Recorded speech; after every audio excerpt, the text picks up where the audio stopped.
Hey guys, Danny here. Welcome to my ramblings. Happy 4th of July. And I just realized that the video that I put out last night before the 4th of July didn't come out until this morning. It's been really slow uploading videos.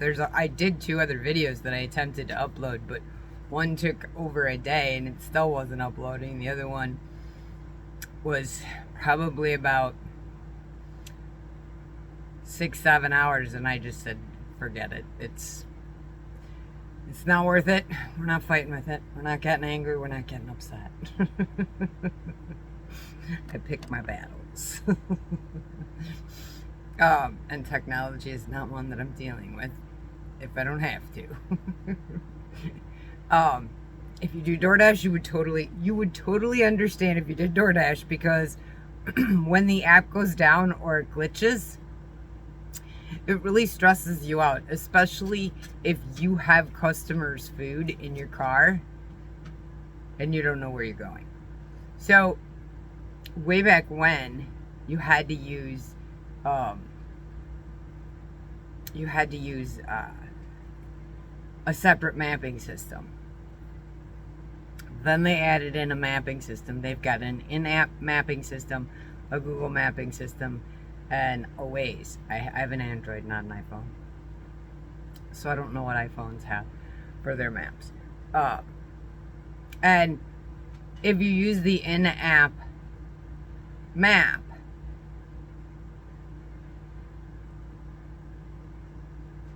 it makes everything smoother to run the app. But if the app crashes or glitches, you don't know where you're taking that food. So I always have it set at Google Maps. And if Google Maps doesn't work for me, then I'll switch to Waze. But either one, it doesn't matter for me. But my main one is Google Maps. And when I do it that way, it takes me to Google Maps and the DoorDash app are separate. So if something happens to the DoorDash app, I can still get to the customer. And that's all I care about, even though it slows the app down a little bit. Anyways, so I listen to a lot of podcasts and things like that. I don't have a newer car. I have an older one, so I don't have like modern technology. I have a cassette player. So if I listen to the radio, I have to listen to it on radio, which is commercials, and I absolutely hate the commercials, which is why I don't watch regular television. And I was listening to this podcast about this abusive woman, and I was listening to it, and I realized I have said since my children were born, I had my first one at 18 and my second one at 20, and I have said several times over my whole adult life that my children have saved me. And when they would ask me what I mean, I would say they saved me from myself. And I would never elaborate on it anymore, because I don't know for sure. But once I had kids, I realized that following in my mother's footsteps was not going to be good for my kids. And so I changed. But if you look back to my high school years and my relationships during that time, they played out as messed up as my mother's did with people that she dated and my dad. And I didn't know this pattern. I thought it was normal. I didn't realize. I was a teenager. I didn't realize that this wasn't, I didn't realize how bad it was and where my part in it was, because I was young. And then when my kids were born, I remember thinking to myself and looking back over everything and going, son of a bitch. I was heading right down the path to being her. Oh my God. And all I thought was, thank God I had my kids. If I didn't have my kids, I probably would have ended up arrested and in a totally different lifestyle. I may have taken myself down a horrible road. And when I had my kids, I knew that immediately. When I looked at my children and I looked at what I had done and where I had come from, I realized at that exact moment that I have to do better for them. And I made the decision when I was pregnant with my first child at 18 that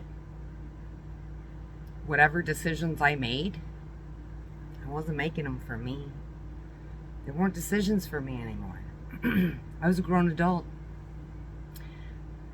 I had a new human that I was in charge of forming and raising up. And all I thought is, I don't want them to have the life that I had. I don't want them growing up thinking that stuff is normal. Oh my God, I got a lot of changing to do. And I did. I worked very hard to not follow those patterns. There were a couple of times that I fell back into those patterns, and that would have been when the second ex-husband had cheated on me. I knew about the one, I suspected of the ones, but he had said no, and at the time I didn't have proof, so I thought, well, I can't, maybe I'm just being paranoid, which was the stupidest thing in the world. I should have just went with my gut instinct right away. But I didn't. I was blinded by the rose-colored glasses, and I went down a path that I was becoming very self-destructive and very depressed. I was filled with anger and disgust, and I didn't like feeling that way. And I thought, oh my God, I'm acting like I did before. Okay, this has to end. And I told him that I wanted it to end. And he had to stick around. No, he had to stick around until the youngest was out of school. And he disappeared. He disappeared right before the youngest was out of school. I don't know why. I don't know if it was a hey, fuck you or what. I don't care. It's irrelevant. And at that point, I realized that I don't want to be in that position again. So I dated a couple of times, and I had no problem standing up and saying I'm not doing this. And then I got back with my high school sweetheart, which was the biggest mistake I ever made in my life. And I kind of knew it going in. But I kind of had hoped that he had grown up. I mean, he had a house, he had a job and his own business, and he was doing good for himself, so maybe he grew up. Those things don't tell you if somebody's grown up. And that went down the tubes. But the thing that I realized watching this video of, it's an OnlyFans, Courtney Clenny or something like that. It was back in 2022. That she had a relationship with her boyfriend. She was very, very abusive to him. Very rageful, very just a spoiled brat. And she ended up stabbing him and he died. And I was watching this stuff, and I get into true crime stuff. Probably the fact that I got a paralegal and a criminal justice degree, so that might be why. Anyways, So as I'm watching this, all I kept thinking was, I could hear the things she was saying when they were interviewing her and things like that, and because I watched the body cam footage, and all I thought was, oh my God, that totally could have been me. I could have gone down that path of partying and making stupid decisions and following in my mother's footsteps. My kids, my sons saved me. When I looked at those children, I knew every decision until they were out of high school, until they were at least 18, for the next 18 years. Every decision that I made was based off of them, not me. It wasn't, I did not put myself first in the situation. How will this affect my children? And I learned to adapt and do what I had to do so I could get through and make sure that their lives were easier than mine and that they didn't think that type of stuff was normal.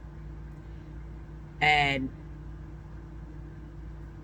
I did a pretty good job, but that's partially, I mean, we moved away originally to get away from my mother.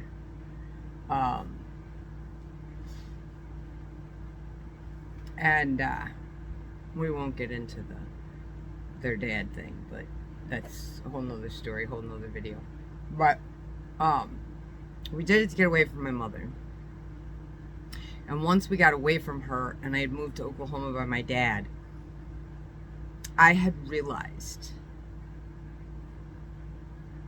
all that drinking that they do back in Wisconsin, where I came from, is not normal. It's not healthy. It's not normal. We're in Oklahoma. They drank, not that they didn't, but it wasn't like everybody was drinking every single night or out partying every weekend. That's not how they were. So I got to thinking, well, I don't ever want to go back there with these kids. I don't want them growing up and thinking that drinking all the time and having a bunch of drunk adults at a 2-year-old's birthday party is normal, because it's not normal. And so and I could only last in Oklahoma for a little over a year because I loved being there. I loved being near my family. It was cheap to live there.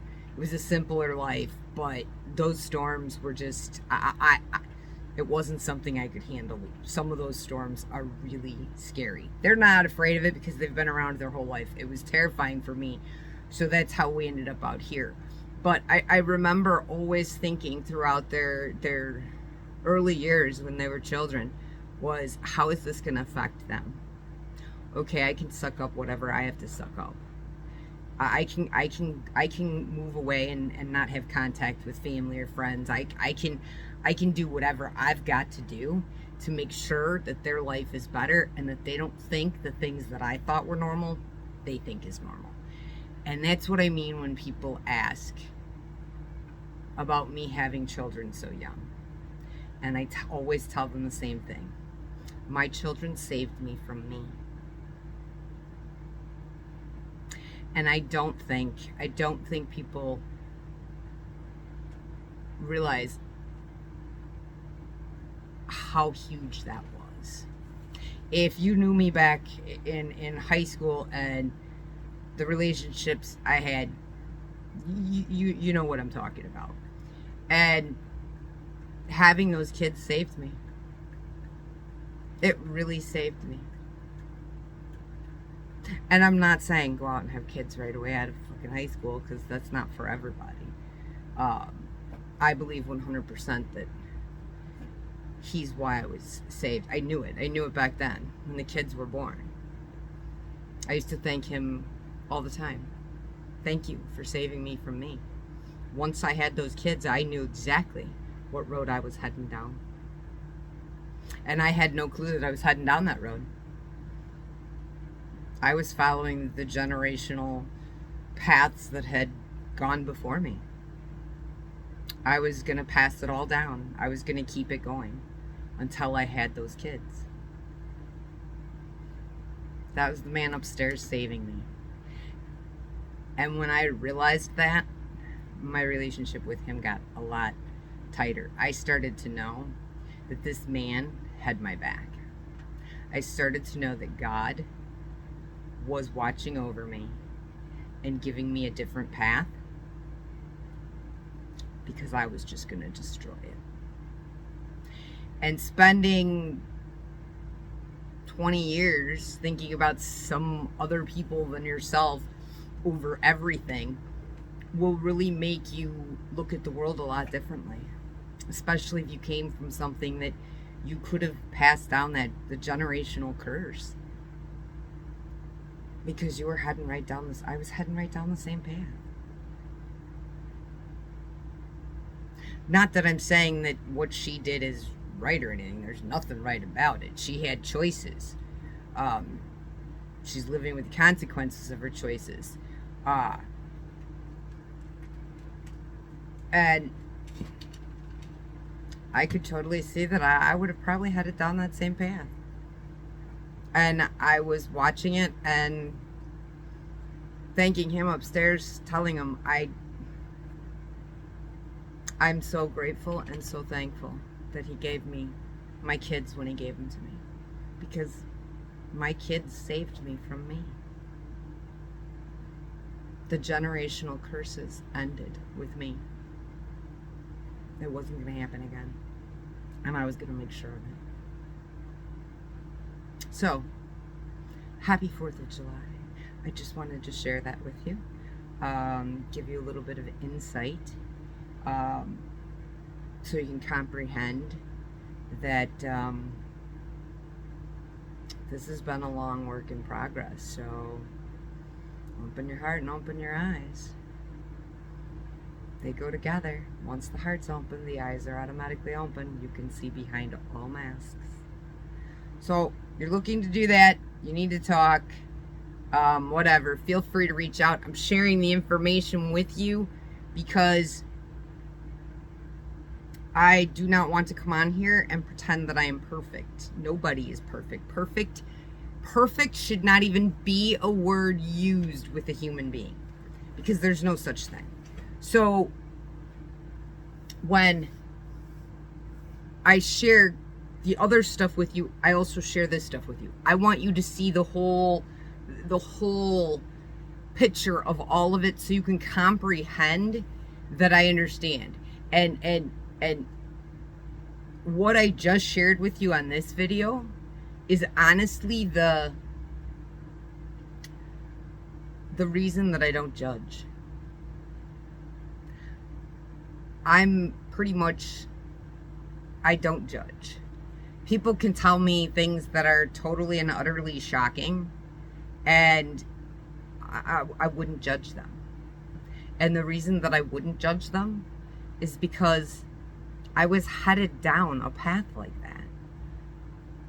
I know how easy it is to get sucked into it and just keep going until you destroy your whole life. My kids saved me. And I learned a lot in the last 32, almost 33 years. And I can tell you that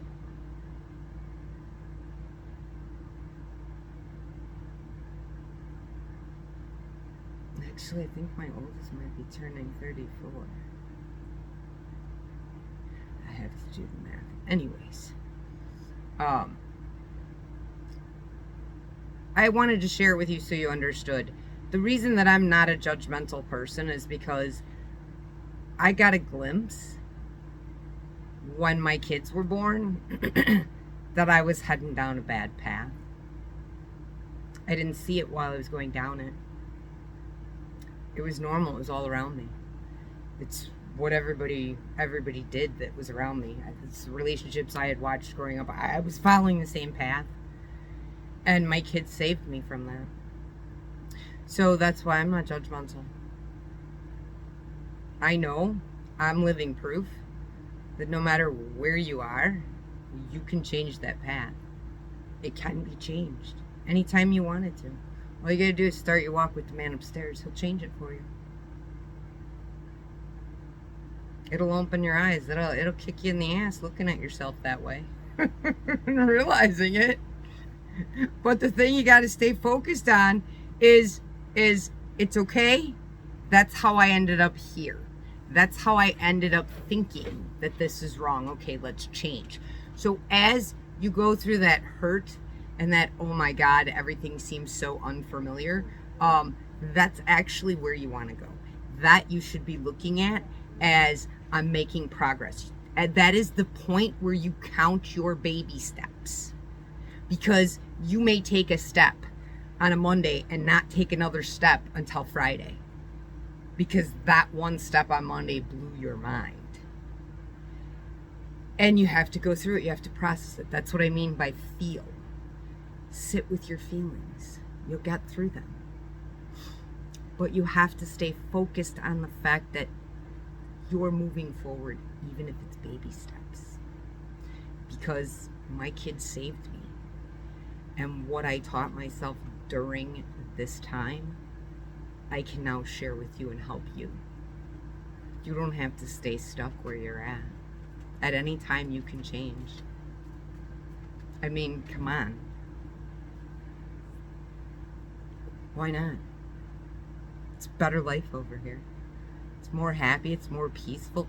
The peace is exactly why you start setting boundaries, firm boundaries, because once you get a taste of this peace, you're not letting it go for nothing. Anyways, happy 4th of July, guys. I'll talk to you in a day or two. Love you. Bye.